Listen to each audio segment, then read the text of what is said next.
పొద్దున్నే fight and బుజ్జి ఎంత మంచి కళ ఉన్నాను తెలుసా? మనం కాంప్లెక్స్ లో ఉన్నామంట.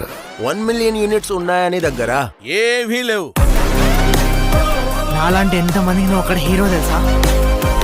నాతో రా. యూనిట్స్ ఎక్కువ ఇస్తారా? అబద్ధం. నీకు జస్ట్ నువ్వంటేనే ఇష్టం భైరవా. ప్రపంచంలో ఒకటే ఒక సైడ్, నీ side. Bhairava 5 star bounty. Let's go. High high. నాకు ఆ అమ్మాయి కావాలి. పాయింట్ ఏంటంటే నేను ఒక్కడనే ఆ అమ్మాయిని తీసుకురాగలను. అంత ష్యూరా? రికార్డ్స్ చూసుకో, ఇంతవరకు ఒక్క ఫైట్ కూడా ఓడిపోలేదు. మీ యుద్ధం మళ్ళీ మొదలైనట్టుంది. ఇది కూడా ఓడిపోను.